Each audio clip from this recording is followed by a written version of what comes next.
Trinamool Congress M P Mahua മോത്രയ്ക്ക് നേരെ മുട്ടയും പച്ചക്കറിയും എറിഞ്ഞുവെന്നാണ് മഹുവ മോത്ര പറയുന്നത്. ഇത് ബി.ജെ.പി. പ്രവർത്തകരാണ് തനിക്ക് നേരെ എറിഞ്ഞത് എന്നാണ് മഹുവ മോത്ര ഇപ്പോൾ ആരോപിക്കുന്നത്. പോലീസ് നോക്കി നിൽക്കെയാണ് ബി.ജെ.പി. പ്രവർത്തകർ തന്നെ ലക്ഷ്യം വെച്ച് എറിഞ്ഞതായി മഹുവ മോത്ര ആരോപിക്കുന്നുണ്ട്. ടി.എം.സി നേതാവ് പങ്കിട്ട വീഡിയോയിൽ, അതായത് ട്വിറ്ററിൽ പങ്കിട്ട വീഡിയോയിൽ ബി.ജെ.പി. അനുയായികൾ ഒരു മണിക്കൂറിലേറെയായി തന്റെ ഓഫീസിന് പുറത്ത് തടിച്ചുകൂടി മുട്ടയും പച്ചക്കറിയും എറിയുകയായിരുന്നുവെന്നാണ് മോത്ര ആരോപിച്ചത്. പോലീസ് നോക്കി നിൽക്കുമ്പോൾ എന്താണ് സംഭവിക്കുന്നതെന്ന് നോക്കൂ. കഴിഞ്ഞ ഒരു മണിക്കൂറായി ഇവിടെ നിൽക്കുന്ന ഒരു ബി.ജെ.പി. ജനക്കൂട്ടമാണിത് എന്നാണ് മഹുവ മോത്ര കുറച്ച് ആളുകളെ കാണിച്ചുകൊണ്ട് ഇത് ബി.ജെ.പി. നേതാക്കളാണെന്നാണ് പറയുന്നത്. പക്ഷേ ബി.ജെ.പി. നേതാക്കൾ പറയുന്നത് നമ്മളൊന്നുമല്ല എറിഞ്ഞത്, അവിടുത്തെ ജനങ്ങൾ, പശ്ചിമ ബംഗാളിലെ ജനങ്ങൾ തന്നെയാണ് മഹുവ മോത്രയ്ക്ക് നേരെ മുട്ടയും പച്ചക്കറികളും എറിഞ്ഞതെന്നാണ് ബി.ജെ.പി. നേതാക്കൾ പറയുന്നത്. അവർ മുട്ടയും പച്ചക്കറികളും എറിയുന്ന ദൃശ്യങ്ങളാണ് മഹുവ മോത്രയുടെ ട്വിറ്ററിൽ ഇന്ന് കൂടുതലായിട്ട് പോസ്റ്റ് ചെയ്തിട്ടുള്ളത്. ഇതാണ് സംഭവിക്കുന്നതെന്നാണ്, പശ്ചിമ ബംഗാളിൽ ബി.ജെ.പി. വന്നതിന് ശേഷം ഇങ്ങനെയാണ് കാണിക്കുന്നതെന്നാണ് മഹുവ മോത്ര ആരോപിക്കുന്നത്. ഇതെന്റെ പ്രദേശമാണ്, ഞാൻ ഇവിടെ ഒരു എം പി ആണ്, ഞാൻ എൻ്റെ ഓഫീസിലാണ് നിൽക്കുന്നത്, ഞാൻ മാറാൻ പോകുന്നില്ല എന്നും അവർ തന്റെ എക്സ് അക്കൗണ്ടിൽ പങ്കിട്ട വീഡിയോയിൽ പറയുകയാണ്. യൂണിഫോം സിവിൽ കോഡ്, അതോടൊപ്പം തന്നെ വിവാദമായ ക്രമസമാധാന ബില്ല് എന്നിവയ്ക്കെതിരെ ടി.എം.സി എം പി ബി.ജെ.പിക്കെതിരെ രൂക്ഷമായ ഒരു പ്രതികരണം മഹുവ മോത്ര നേരത്തെ നടത്തിയിരുന്നു. കൂടാതെ ഭീഷണിപ്പെടുത്തി പ്രതിപക്ഷത്തെ വേരോടെ പിഴുതെറിയാൻ പാർട്ടി ശ്രമിച്ചുവെന്ന് അവർ ആരോപിക്കുന്നുണ്ട്. കൂടാതെ ഭിന്നിപ്പിക്കുന്നതും ക്രൂരവുമായ നടപടികളെന്നാണ് അവർ ഇതിനെ വിശേഷിപ്പിക്കുന്നത്. തൃണമൂൽ കോൺഗ്രസിന്റെ മേധാവി മമതാ ബാനർജിയുടെ കാളിക്കട്ട് വസതിയിൽ നടന്ന യോഗത്തിന് ശേഷം മാധ്യമപ്രവർത്തകരോട് സംസാരിച്ച മഹുവ മോത്ര ബി.ജെ.പി. തൃണമൂൽ കോൺഗ്രസിനെ താഴെത്തട്ടിൽ ദുർബലപ്പെടുത്താൻ ഒരു ഓപ്പറേഷൻ ആരംഭിച്ചതായി മഹുവ ആരോപിക്കുന്നുണ്ട്. തൃണമൂൽ കോൺഗ്രസ് പ്രവർത്തകർ യോഗങ്ങളും റാലികളും നടത്തുന്നത് ബി.ജെ.പി. തടയുന്നുവെന്നാണ് മഹുവ പറയുന്നത്. തൃണമൂൽ കോൺഗ്രസിനെ വേരുകളിൽ നിന്ന് പിഴുതെറിയാനും ഒരു നീക്കം നടത്തുന്നുണ്ട്. അതായത് പശ്ചിമ ബംഗാളിൽ തൃണമൂലിനെ മൊത്തത്തിൽ തകർത്ത് നാമാവിശേഷമാക്കാൻ ബി.ജെ.പി. ശ്രമിക്കുന്നുണ്ട് എന്നൊരു ആരോപണമാണ് ഇപ്പോൾ മഹുവ ഉന്നയിക്കുന്നത്.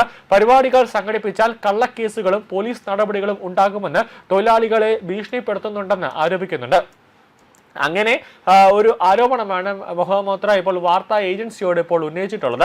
അടിയന്തരാവസ്ഥയുടെ കാലഘട്ടമായി അതിനൊരു സമാന്തരമായി രാഷ്ട്രീയ ശബ്ദങ്ങളെ അനിശ്ചിതമായി അടിച്ചമർത്താൻ കഴിയില്ല എന്ന് മോത്ര തറപ്പിച്ചു പറയുകയാണ്. ജൂലൈ 21-ന് ടി.എം.സിയുടെ ഒരു വാർഷിക രക്തസാക്ഷി റാലിക്ക് മുമ്പ് ഭരണകൂട പാർട്ടി പ്രവർത്തകരെ ഭയപ്പെടുത്തരുതെന്ന് അവർ ബി.ജെ.പിയോട് അഭ്യർത്ഥിക്കുന്നുവെന്നാണ് മഹുവ മോത്ര പറയുന്നത്. അതായത് തൃണമൂൽ നേതാക്കൾക്ക് ബംഗാളിൽ ഒരിടമില്ല എന്ന ഒരു നീക്കത്തിലേക്കാണ് കാര്യങ്ങളെല്ലാം എത്തി നിൽക്കുന്നത്. അഭിഷേക് ബാനർജി കയ്യേറ്റം ചെയ്ത ആക്രമികൾ ചീമുട്ടയിറക്കുകയും അന്ന് അഭിഷേക് ബാനർജിയെ ആക്രമിക്കുകയും ചെയ്തിരുന്നു. അത് അവിടുത്തെ ജനങ്ങൾ തന്നെയാണ് ആക്രമിച്ചത്. അന്ന് കഷ്ടിച്ചാണ് അഭിഷേക് ബാനർജിയുടെ കൂടെ ഉണ്ടായിരുന്ന സുരക്ഷാ ഉദ്യോഗസ്ഥർ ഹെൽമെറ്റൊക്കെ വെച്ചാണ് ഒരു വിധത്തിൽ അഭിഷേക് ബാനർജി ആ ആക്രമണകാരികൾ, അത് ജനങ്ങളുടെ മുന്നിൽ നിന്ന് രക്ഷപ്പെടുത്തി സുരക്ഷിതമായ ഒരു സ്ഥലത്തേക്ക് കൊണ്ടെത്തിച്ചത്. സൗത്ത് 24 പർഗാനസിലെ സോനാപൂരിലാണ് അന്ന് സംഭവം അരങ്ങേറിയത്. ഇതിന്റെ വീഡിയോ ദൃശ്യങ്ങളും അന്ന് പുറത്തു വന്നിട്ടുണ്ടായിരുന്നു. കൂടാതെ അന്ന് മമതയ്ക്ക് നേരെ വലിയ രീതിയിലുള്ള ആക്രമണങ്ങളും അന്ന് പശ്ചിമ ബംഗാളിലെ ജനങ്ങൾ നടത്തിയിരുന്നു. കൂടാതെ തൃണമൂലിലെ ഓരോ നേതാക്കൾ അന്ന് കേന്ദ്ര സർക്കാരിന്റെ ഭവന വായ്പ പദ്ധതിയുമായി ബന്ധപ്പെട്ട ഫണ്ടുകൾ തട്ടിപ്പറിച്ചിരുന്നു. അതെല്ലാം അവര് മൈക്കിൽ വിളിച്ചു പറയുന്ന ഒരു സാഹചര്യം വരെ ഉണ്ടായി. ബി.ജെ.പി. പ്രവർത്തകരാണ് ആക്രമണം നടത്തുന്നതെന്ന് അന്ന് മമത ആരോപിച്ചു. അതായത് ഇന്ന് മഹുവ മോത്ര ആരോപിച്ചതുപോലെ അന്ന് മമതയും ആരോപിച്ചിരുന്നു.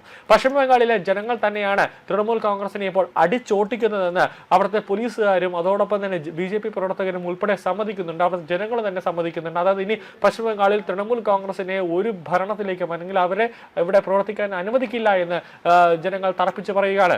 കൂടാതെ വലിയ രീതിയിൽ തന്നെ മഹുവ മോത്രയ്ക്ക് നേരെ ജനങ്ങൾ കൂവുന്ന ഒരു സാഹചര്യം വരെ ഇന്നുണ്ടായി. അതോടൊപ്പം തന്നെ നമുക്കറിയാം, പശ്ചിമ ബംഗാളിൽ സൗത്ത് പർഗാനാസിൽ തിരഞ്ഞെടുപ്പ് നടന്ന, അതായത് ഉപതെരഞ്ഞെടുപ്പ് നടന്ന സമയത്ത് പോലും അവിടെ തൃണമൂൽ കോൺഗ്രസ് 4ാം സ്ഥാനത്താണ് അവിടെ വന്നെത്തിയത്. അങ്ങനെ ബി.ജെ.പിക്ക് അവിടെ വലിയ രീതിയിൽ ശക്തി ആർജിക്കുന്നു, കരുത്താർജിക്കുന്നു. ഗുജറാത്ത് പോലെ പശ്ചിമ ബംഗാൾ മാറുന്നു. അവിടെ ഇനി തൃണമൂൽ കോൺഗ്രസിന്റെ ഒരു വേര് പോലും അവിടെ ഉണ്ടാവാൻ അല്ലെങ്കിൽ അവിടെ അവശേഷിക്കാൻ സമ്മതിക്കില്ല എന്ന് അവിടുത്തെ ജനങ്ങൾ തന്നെ ഒരു തീരുമാനമെടുക്കുന്നു.